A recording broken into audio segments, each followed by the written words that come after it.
उत्तर प्रदेश के राज्यपाल श्रीमती आनंदीबेन पटेल, यहाँ के लोकप्रिय मुख्यमंत्री योगी आदित्यनाथ जी, मंत्रिमंडल के मेरे सहयोगी धर्मेंद्र प्रधान जी, राष्ट्रीय शिक्षा नीति की ड्राफ्टिंग कमेटी के चेयरमैन के कस्तूरीरंगन जी, सरकार के अन्य मंत्रीगण, इस सम्मेलन में भाग ले रहे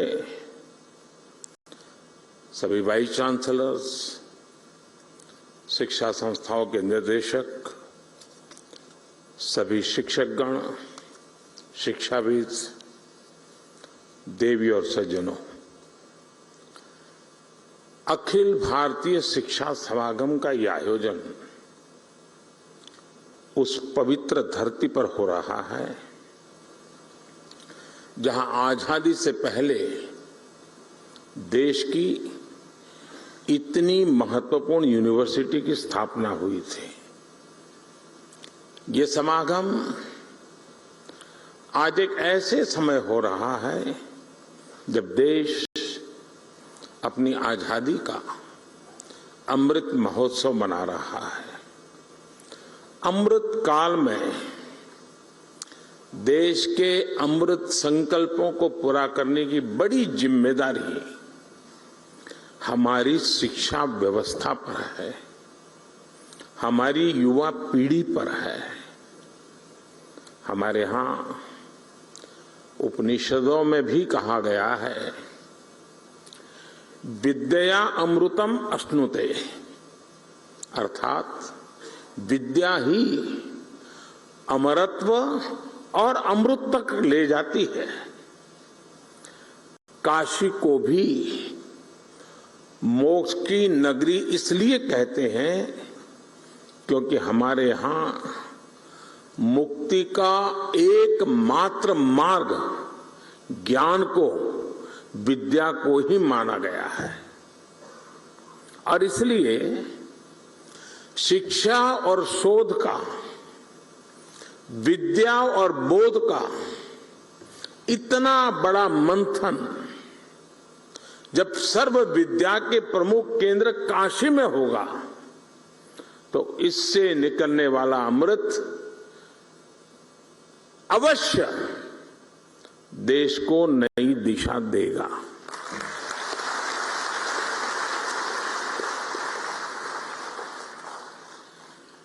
मैं इस अवसर पर महामना मालवीय जी के चरणों में नमन करते हुए इस आयोजन के लिए आप सभी को शुभकामनाएं देता हूं। मैं काशी का सांसद हूं। मेरी काशी में आप पधारे हैं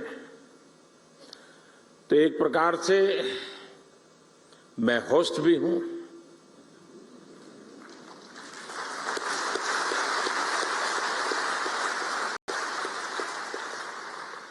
आप इन सब के साथ साथ मेरे भी मेहमान हैं।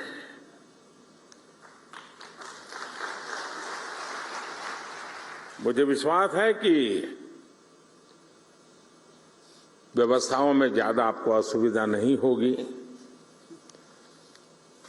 प्रबंध करने का सबने भरपूर प्रयास भी किया होगा, लेकिन फिर भी अगर कोई कमी रह गई है तो दोष मेरा रहेगा।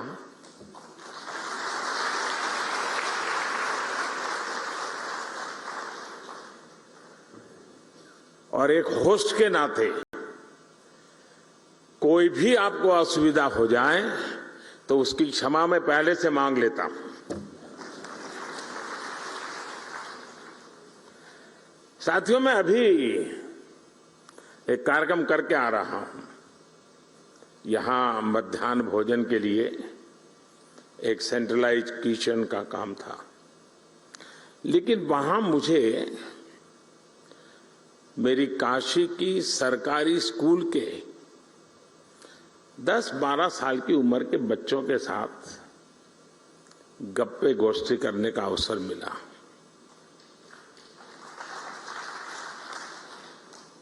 और वहां से निकल करके यहां आया हूं।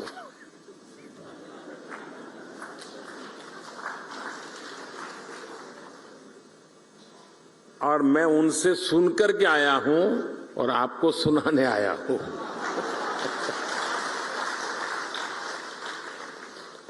और मुझे कहना होगा, और मैं तो चाहूंगा जब मैं अगली बार आऊंगा तो जिस स्कूल के बच्चों से आज मुझे मिलना हुआ है, मैं उनके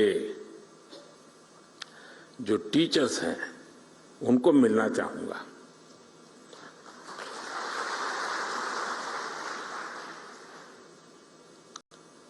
आप कल्पना कर सकते हैं कि ऐसा विचार मुझे क्यों आया होगा। मेरे मन पर इतना प्रभाव पैदा हुआ, 10-15 मिनट का ही वो अवसर था मेरे पास, लेकिन जो प्रतिभा उन बच्चों में थी, जो टैलेंट थी, जो कॉन्फिडेंस था और जो विविधता थी, और वो भी एक सरकारी स्कूल के हमारे सामान्य परिवार के बच्चों की।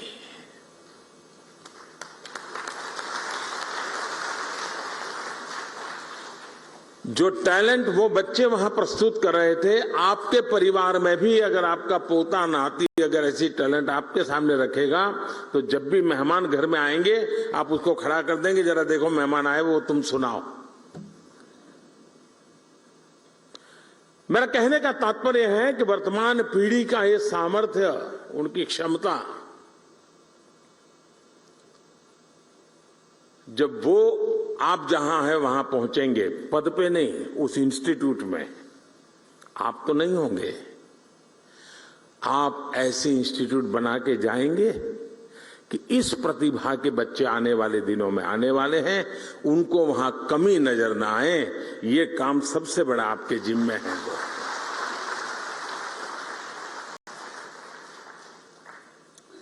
और मुझे विश्वास है कि अगले 3 दिनों तक यहां जो चर्चा और विमर्श होगा उससे राष्ट्रीय शिक्षा नीति के क्रियान्वयन को प्रभावी दिशा मिलेगी।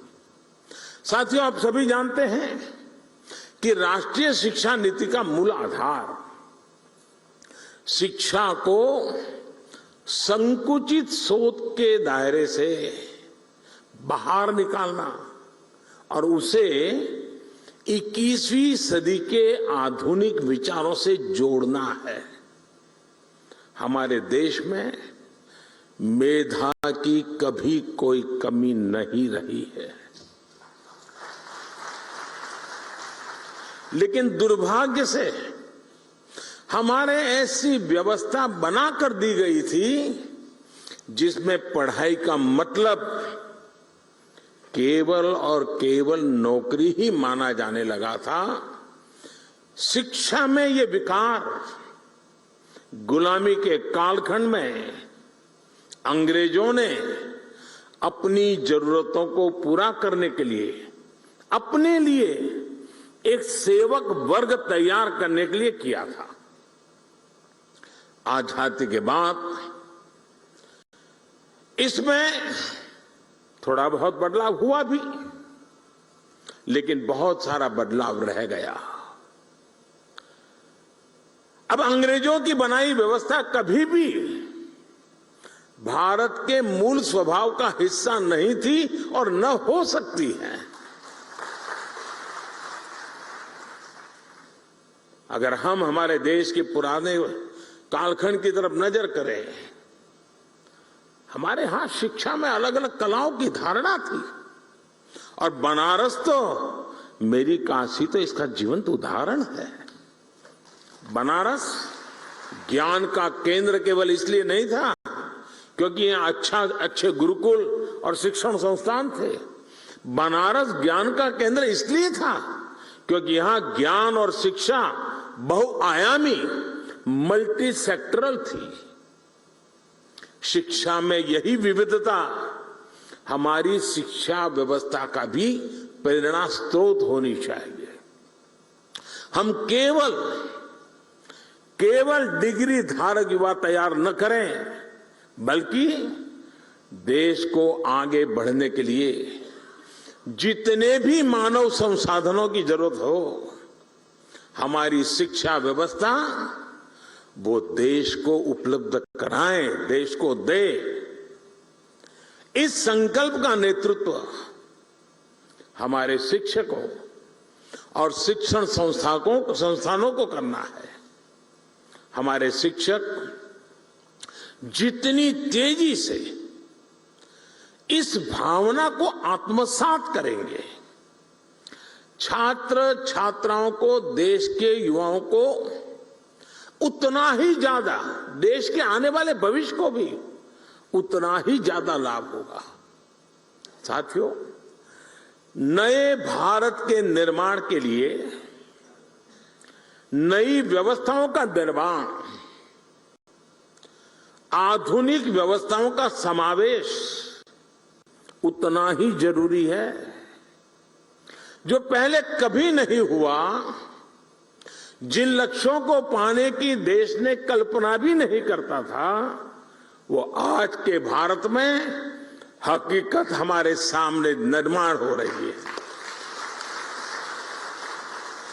अब आप देखिए, कोरोना की इतनी बड़ी महामारी से हम न केवल इतनी तेजी से उभरे, बल्कि आज भारत दुनिया की सबसे तेजी से बढ़ रही बड़ी अर्थव्यवस्थाओं में एक है। आज हम दुनिया के तीसरे सबसे बड़े स्टार्टअप इकोसिस्टम है। स्पेस टेक्नोलॉजी जैसे क्षेत्रों में, जहां पहले केवल सरकार ही सब करती थी, वहां अब प्राइवेट प्लेयर्स के जरिए युवाओं के लिए एक नई दुनिया तैयार हो रही है। पूरा अंतरिक्ष उनके बाहुपास में आ रहा है। दोस्तों, देश की बेटियों के लिए, महिलाओं के लिए भी जो क्षेत्र पहले बंद हुआ करते थे, आज वो सेक्टर बेटियों की प्रतिभा के उदाहरण प्रस्तुत कर रहे हैं। साथियों, जब देश का मिजाज ऐसा हो, जब देश की रफ्तार ऐसी हो, तो हमें अपने युवाओं को भी खुली उड़ान के लिए नई ऊर्जा से भरना होगा। अभी तक स्कूल, कॉलेज और किताबें ये तय करते आए थे कि बच्चों को किस दिशा में जाना है, लेकिन राष्ट्रीय शिक्षा नीति के बाद अब युवाओं पर दायित्व और बढ़ गया है, और इसके साथ ही हमारी भी ये जिम्मेदारी बढ़ गई है कि हम युवाओं के सपनों और उड़ान को निरंतर प्रोत्साहित करें, उसके मन को समझे, उसकी आकांक्षाओं को समझे, तभी तो खाद पानी डाल पाएंगे। उसे समझे बिना कुछ भी थोपने वाला युग चला गया है। दोस्तों, हमें इस बात का हमेशा ध्यान रखना होगा,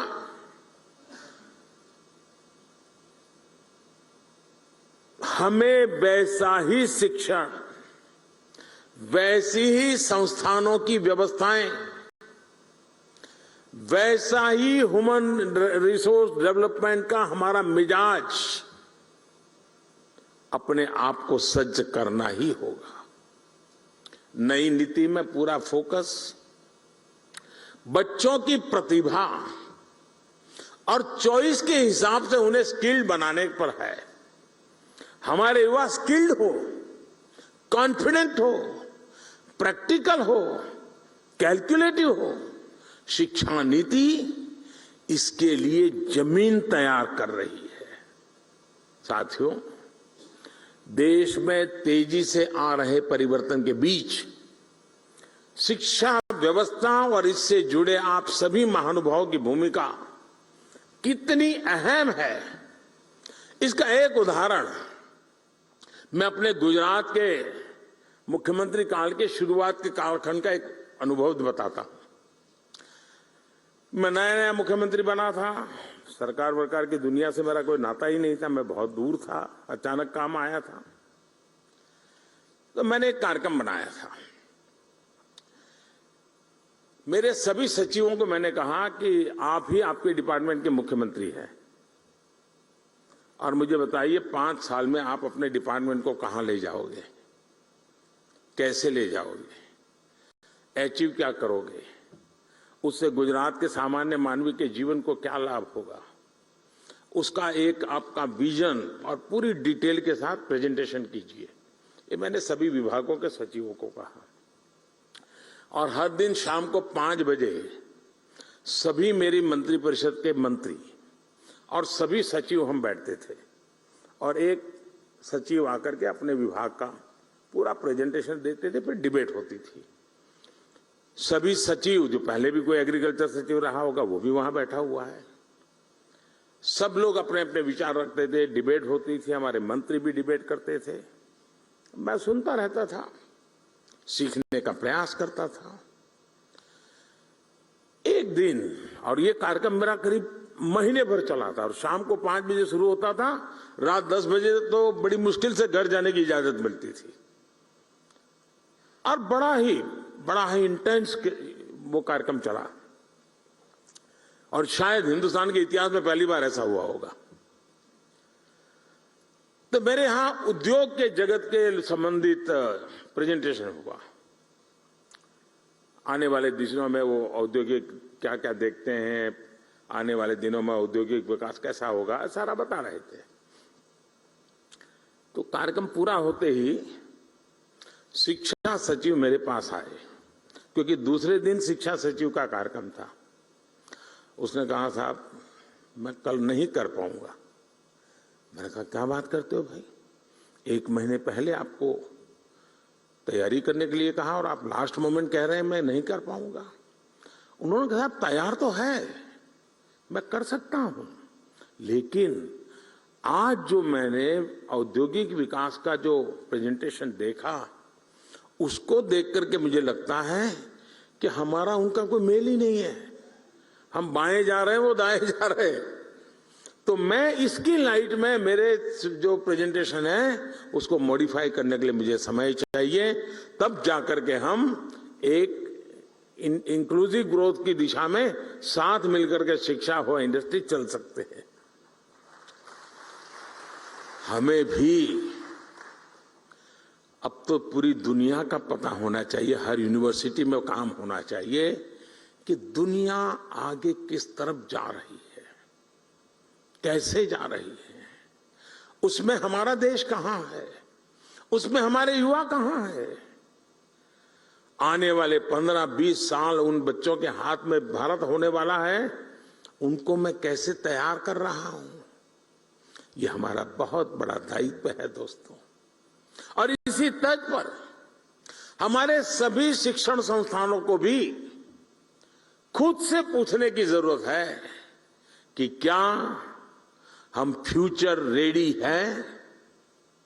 मैं आज दिन बिता रहा हूं, एग्जाम ले रहा हूं, कॉन्वोकेशन कर रहा हूं, क्या यही मैं जिस पद पर हूं वही काम है? क्या मेरा काम यह है कि मैं ऐसी संस्थान खड़ी करके जाऊंगा कि आज जो बच्चा मेरे स्कूल कॉलेज में आएगा, आजादी के जब 100 साल होंगे, जब वो बहुत बड़ी महत्वपूर्ण भूमिका निभाता होगा, तब मेरा देश वहां पहुंचेगा। मैं वो व्यवस्था आज पैदा करके जाऊंगा।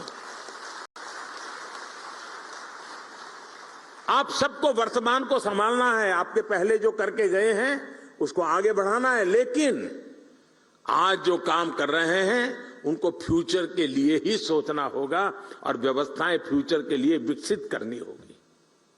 और क्योंकि आज बच्चों की जिज्ञासा ऐसी होती है जिनके उत्तर, अभी मैंने कहा, मैं जिन बच्चों को मिलकर आया हूं, आपको भी घर में पता चलता होगा, छोटे छोटे आपके पोते पोती भी आपको सवाल पूछते होंगे, आपके नन्हे मन्ने बेटे अगर सवाल पूछते होंगे, आपको सोचना पड़ता होगा, अरे भाई ये कहां सर खा रहा है, वो सर नहीं खा रहा है, और का सर उसको जवाब नहीं दे पा रहा है। दोस्तों, वो सामर्थ्य आपके हर किसी के घर में ये अनुभव आया होगा जी। आज की पीढ़ी जिन बातों को लेकर के आती है, वो तो गूगल पर 10 चीजें सवाल पूछते, बोले आप क्या कह रहे हो, गूगल तो ये कह रहा है, आपको काउंटर करता है बच्चा। अब ये बच्चे आपकी यूनिवर्सिटी में 10 साल के बाद आएंगे तब क्या हाल होगा आपका। हमें अभी से तैयार करना होगा अपने आप को। आप घर में भी उसके अपने बच्चों के साथ मिसमैच अनुभव कर रहे हैं। जब स्कूल कॉलेज के कैंपस के अंदर बहुत बड़ी मात्रा में युवा पीढ़ी होगी, इस प्रकार से नई सोच के साथ आई होगी और हम वहां उसके योग्य नहीं होंगे तो उनके साथ कितना बड़ा गहरा अन्याय हो जाएगा दोस्तों। और इसलिए आवश्यक है कि हम भविष्य को जाने, समझे, व्यवस्थाओं को विकसित करें। मैं अभी कुछ दिन पहले डिजिटल इंडिया अभियान के तहत गांधीनगर में एक एग्जीबिशन देखने गया था। वहां सरकारी स्कूल के बच्चे थे, 12वीं 10वीं या 11th के बच्चे थे। वहां बच्चों ने जो प्रोजेक्ट तैयार किए थे, जो आइडियाज रखे थे, मैं बहुत उसको समझने की, देखने का प्रयास कर रहा था और मैं प्रभावित हुआ था इन बच्चों के काम से। रिसर्च का ऐसा पोटेंशियल, कम उम्र में ऐसे ऐसे इनोवेशन वाली बातें सुनकर मैं दंग रह गया। वहां कई बच्चे बायोटेक और जेनेटिक्स में इंटरेस्टेड थे। उनकी क्लास में जब साइंस के फंडामेंटल्स पढ़ाए जा रहे हैं तब वो जीन मैपिंग, एफिनिटी क्रोमेटोग्राफी और जेनेटिक लाइब्रेरी बेस्ड टूल्स की बात कर रहे थे। अब कितना बड़ा अंतर है, आप कल्पना करिए। मैं उनके काम को देखकर सोच रहा था कि जब ये हायर एजुकेशन में पहुंचेंगे तो हमारे इंस्टीट्यूशन इनकी आधुनिक सोच के मुताबिक तैयार होंगे क्या। अगर हम इन बच्चों के लिए उनके हायर एजुकेशन में पहुंचने का इंतजार करेंगे तब तक दुनिया बहुत आगे निकल जाएगी दोस्तों। इसलिए हमें ये अभी से सोचना होगा कि जिस उम्र में भी बच्चों के मन में मोटिवेशन है, उसी उम्र में उन्हें गाइडेंस और रिसोर्स मिले, इसका प्रबंध हमने सोचना पड़ेगा। हमें अपने संस्थान में ऐसी व्यवस्था तैयार करने पर काम करना चाहिए। साथियों, इस महीने के आखिर में 29 जुलाई को राष्ट्रीय शिक्षा नीति को 2 साल पूरे होने वाले हैं।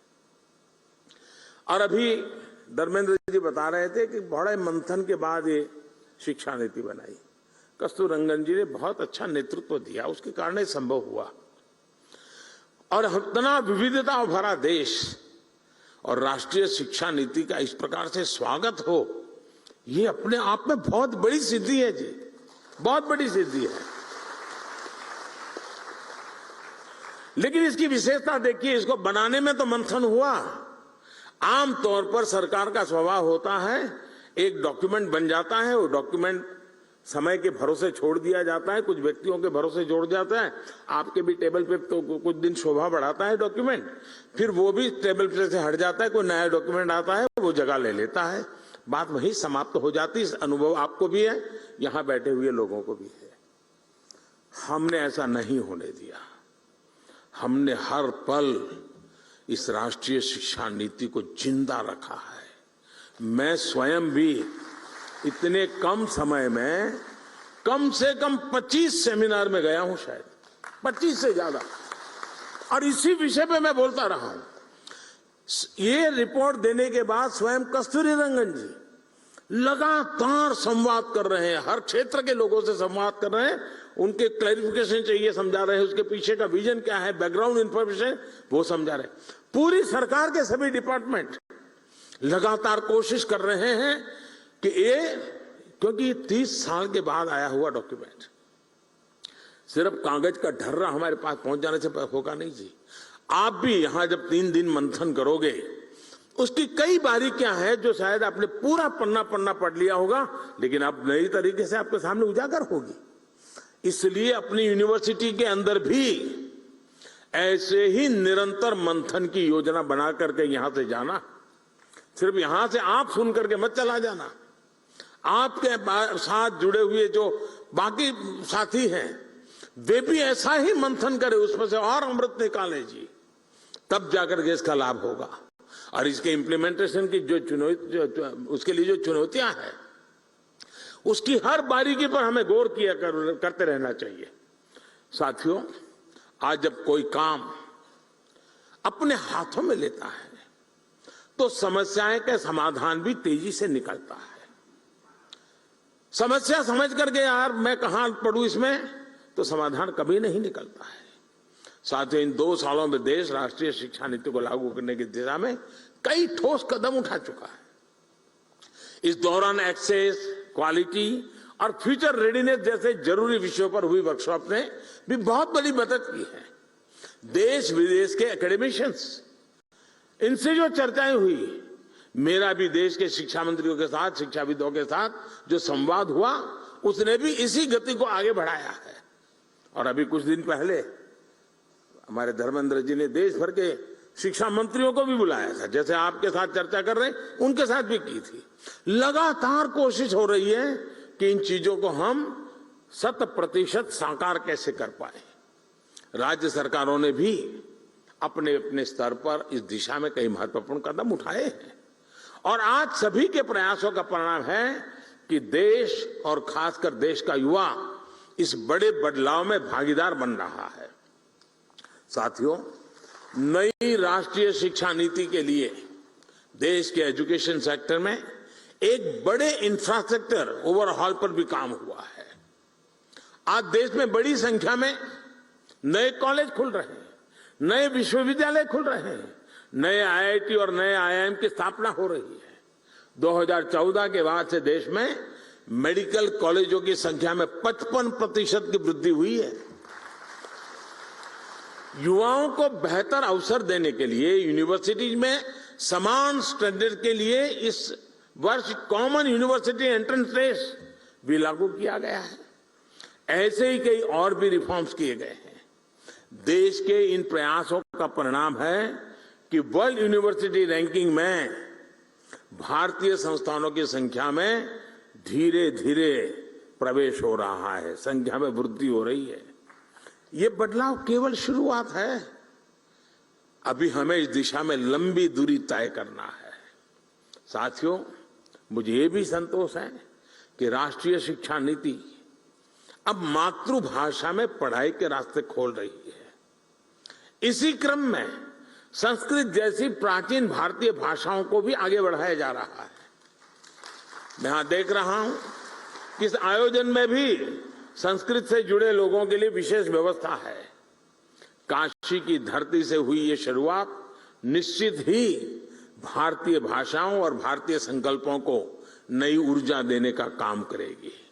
साथियों, मुझे पूरा विश्वास है आने वाले समय में भारत दुनिया में वैश्विक शिक्षा का एक बड़ा केंद्र बनकर उभर सकता है। भारत न केवल दुनिया के युवाओं के लिए एजुकेशन डेस्टिनेशन बन सकता है, बल्कि दुनिया के देशों में भी हमारे युवाओं के लिए नए अवसर बन सकते हैं। इसके लिए हमें अपने एजुकेशन सिस्टम को इंटरनेशनल स्टैंडर्ड्स पर तैयार करना होगा। इस दिशा में देश लगातार प्रयास भी कर रहा है। हायर एजुकेशन को इंटरनेशनल स्टैंडर्ड के हिसाब से तैयार करने के लिए नई दिशा निर्देश जारी किए गए हैं। करीब 180 उच्च शिक्षा संस्थानों में अंतर्राष्ट्रीय मामलों के लिए विशेष कार्यालय की स्थापना भी की गई है। मैं चाहूंगा कि आप सभी इसी दिशा में न केवल जरूरी विमर्श करें, बल्कि भारत के बाहर की व्यवस्थाओं से भी परिचित होने का प्रयास करें। ये नई व्यवस्थाएं भारत की शिक्षा व्यवस्था को अंतर्राष्ट्रीय अनुभवों से भी जोड़ने में मदद करेगी। साथियों, इन 3 दिनों में आप लोग अलग अलग सेशन में कई महत्वपूर्ण विषयों पर चर्चा करने वाले हैं। मैं चाहूंगा कि आप इस चर्चा से देश के लिए अलग अलग क्षेत्रों में नए रास्ते खुले, युवा पीढ़ी का मार्गदर्शन हो। दुनिया के कई देशों ने अलग अलग क्षेत्रों में जो रफ्तार पकड़ी है, उसमें एक बड़ा योगदान वहां की यूनिवर्सिटीज का भी है। यूनिवर्सिटी लगातार सामाजिक, आर्थिक और वैज्ञानिक विषयों पर रिसर्च करती है, सरकार को सुझाव देती है। यही कल्चर, यही कार्य पद्धति हमें अपने यहां भी विकसित करने की जरूरत है। इससे यंग जनरेशन को देश और देश की नीतियों की समझ आती है और उसकी संभावनाओं से भी परिचित होते हैं। मेरा हमेशा से मानना रहा है कि देश के युवाओं की इनोवेटिव सोच और नए आइडिया से नई व्यवस्थाओं को भी ज्यादा से ज्यादा जुड़ना चाहिए। इससे फ्रेश टैलेंट आता है, फ्रेश आइडियाज आते हैं। मैं चाहूंगा कि इसे लेकर भी आप सब चर्चा करें, कोई रोड मैप तैयार करें। यूनिवर्सिटी कैसे सरकार के साथ अलग अलग क्षेत्रों में पार्टनरशिप कर सकती है, इस बारे में भी सोचा जाना चाहिए। अपनी एक्सपर्टीज आपको ही तय करनी है। आप जिस क्षेत्र में हैं उसे लेकर सर्वे और स्टडी करें, सरकार को सुझाव दें। आपकी यूनिवर्सिटी का जो 50-100 किलोमीटर का जो दायरा होगा, वहां की जन सामान्य की समस्याएं क्या है, उसके उपाय क्या है, रिसोर्सेज क्या है, उस रिसोर्सेज के लिए क्या किया जा सकता है, वहां के सामान्य व्यक्तियों की वृत्ति प्रवृत्ति क्या है। आपके स्टूडेंट को एक प्रोजेक्ट मिल जाएगा, स्थानीय रूप से बढ़िया रिपोर्ट बनेगा। सरकार की कोई योजना चलती है तो उसकी अच्छाइयां क्या है, कमियां क्या है, सुधार की संभावनाएं क्या है, बढ़िया रिपोर्ट बन सकता है। ये सारी बातें सरकार के अंदर गंभीरता से कर लिया जाए, बहुत बड़ा परिणाम आता है। मुझे याद है, मैं गुजरात में था तो एक बार सरदार पटेल यूनिवर्सिटी में मेरा कार्यक्रम था। सरदार पटेल यूनिवर्सिटी के लोगों ने रूरल डेवलपमेंट में काफी रिसर्च करके कुछ किताबें तैयार की थी। उस दिन उन्होंने मुझे गिफ्ट की। मैंने जरा बड़ी बारीकी से उसको देखा, मुझे बड़ा इंटरेस्ट लगा। मैंने डिपार्टमेंट को काम दिया। मैंने कहा, भाई ये जो स्टूडेंट्स ने काम किया है, आप जरा देखिए सरकार जहां जा रही है और ये बच्चे जो कह रहे हैं उसमें कितना अंतर है। और आप हैरान हो जाएंगे, उसमें से बहुत सी चीजें मुझे रूरल डेवलपमेंट के मेरे काम में इतनी मदद आई। विद्यार्थियों ने, टीचर्स ने किया हुआ काम था, जो सरकार में एयर कंडीशन कमरे में बैठ करके निर्णय करना मुश्किल होता है जी।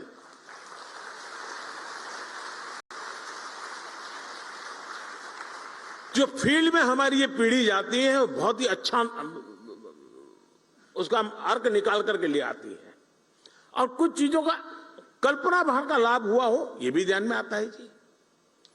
और मुझे विश्वास है हमें उससे, अब जैसे हमारे यहाँ एग्रीकल्चर यूनिवर्सिटी है, अब एग्रीकल्चर यूनिवर्सिटी लैब में जो करती है कितना ही अच्छा काम करे, लेकिन उसको सर्टिफिकेट भी मिल जाए, इंटरनेशनल मैगजीन में उसका आर्टिकल भी छप जाए, उसको डिग्री भी मिल जाए, लेकिन वो तो मामला लैब में ही रह जाएगा। हमारे पास लैब टू लैंड का भी तो रोड मैप होना चाहिए ना। जो लैब में है वो लैंड पर भी तो उतरना चाहिए ना। और जैसे लैब टू लैंड होना चाहिए, वैसे ही लैंड पर यूनिवर्सिटी में नहीं गए ऐसे लोगों का अनुभव भी बहुत ज्यादा होता है। और जो लैंड का अनुभव है उसको लैब में भी लाना चाहिए, और लैब में वो कैसे आए, रिसर्च को कैसे एनरिच करे, परंपरागत अनुभव को कैसा करे, ये सोच करके हम कदम उठा नहीं सकते हैं। इसी तरह हमारे यहाँ ट्रेडिशनल मेडिसिन, आयुर्वेद में हमारा ज्ञान, उसको कोई चुनौती तो आप भी नहीं करोगे, मैं भी नहीं करूंगा, लेकिन दुनिया के कई देश हैं जो आज ट्रेडिशनल मेडिसिन में हमसे आगे निकल रहे हैं जी। ऐसा इसलिए क्योंकि आज के समय में परिणाम और प्रमाण दोनों की जरूरत होती है।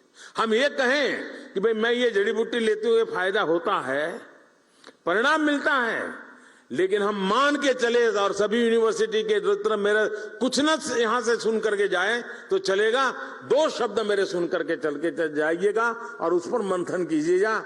हमें परिणाम तो मिल जाते हैं लेकिन प्रमाण नहीं होते हैं, और इसलिए हमारे पास परिणाम के साथ साथ प्रमाण होने चाहिए। हमारे पास डेटाबेस होना चाहिए, हमारे पास उसका पूरा डिटेल रिकॉर्ड होना चाहिए, कहां से कैसे बदला हुआ है।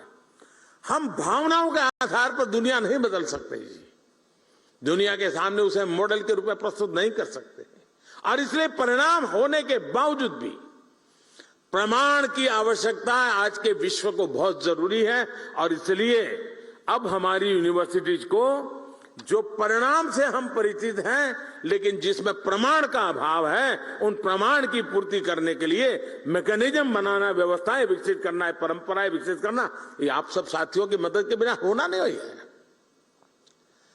एविडेंस बेस्ड ट्रेडिशनल मेडिसिन पर रिसर्च का ये काम भी हमारी यूनिवर्सिटी बहुत अच्छी तरह कर सकती है। साथियों, हमारे देश में डेमोग्राफिक डिविडेंड हमारी बहुत बड़ी ताकत है, चर्चा भी करते हैं, लेकिन क्या कोई यूनिवर्सिटी है जिसने इसका स्टडी किया है? क्या आखिर ये डेमोग्राफिक डिविडेंड है क्या? क्या दुनिया में जब डेमोग्राफिक डिविडेंड का अवसर आया था, तब उस दुनिया के उस देश ने किस प्रकार के कदम उठाए थे, वहां की यूनिवर्सिटी कैसे व्यवहार करती थी और उसका बेनिफिट कैसे लिया? बहुत बार हमको कहते हैं, दोहराते हैं, लेकिन डेमोग्राफिक डिविडेंड की संभावनाओं पर हम क्यों न काम करें?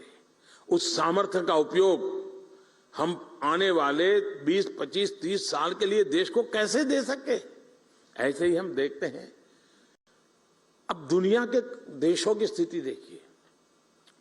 समृद्ध से समृद्ध देश भी इस बात से परेशान है कि वहां लोगों की आयु बहुत बढ़ रही है, एजिंग प्रॉब्लम है, और युवा पीढ़ी न के बराबर हो रही है। बहुत बड़ा बल्क बुजुर्गों का है, उनको जो दुनिया चलानी है उसको चला नहीं पाते हैं। अब ये चक्र ऐसा है, हर एक को आना ही आना है। आज हमारा देश युवा है, कभी हमारा देश भी ऐसा ही होगा जिसमें युवा कम होंगे, वृद्ध ज्यादा होंगे। वो दिन आने वाले हैं। क्या दुनिया में अभी से कोई है जो इस प्रकार के वृद्धत्व के कारण उस देश की जो स्थितियां बनी है उसके सॉल्यूशन के लिए उन्होंने रास्ते क्या खोजे हैं? यूथ का अभाव में वो समस्याओं का समाधान कैसे कर रहे हैं? कौन सा ऐसा मैकेनिज्म बनाया है कि चीजें बड़ी स्मूथली आगे बढ़ रही है? ये सारे सोचने का काम मेरी यूनिवर्सिटीज का सहज स्वभाव होना चाहिए। यूनिवर्सिटीज में आपके लिए अभी से मैं मानता हूं रिसर्च और काम करने का अच्छा स्कोप होता है, और इसके कारण जिन बच्चों को ये प्रोजेक्ट देते हैं उनका एक विजन बनता है, उनको भी नई चीजें समझने का अवसर मिलता है। अब क्लाइमेट चेंज की इतनी बड़ी चर्चा हो रही है, क्लाइमेट के फील्ड में भी हमारे लोग अगर काम करें तो असीमित संभावना है हमारे पास। अब हमने देश में एक योजना बनाई है CDRI की। क्लाइमेट की स्थिति में हमारा इंफ्रास्ट्रक्चर ऐसा होना चाहिए कि जो उसका सामना कर सके, रेजिलिएंट होना चाहिए। अब उस पर हमारे रिसर्च किए बिना हम कैसे करेंगे जी? पहले के जमाने में जो चीजें बनाते थे तब न इतनी बाढ़ आती थी, न इतनी वर्षा होती थी, कुदरत हमारे साथ चलती थी, हम कुदरत के साथ चलते थे। अब वो हमसे उल्टा चल रही है, हम उससे उल्टा चल रहे हैं, और इसलिए हमें इस नए संकट के सामने जीना कैसे, उसको सीखने के लिए व्यवस्था करनी चाहिए। आज सारी दुनिया सोलर पावर की तरफ बढ़ रही है। भारत भाग्यवान है कि उसके पास तपता हुआ सूरज है। उस तपते हुआ सूरज की मालिकी हम कैसे उपयोग करेंगे? उसके सामर्थ्य को हम हमारे जीवन व्यवस्था का हिस्सा कैसे बनाएं?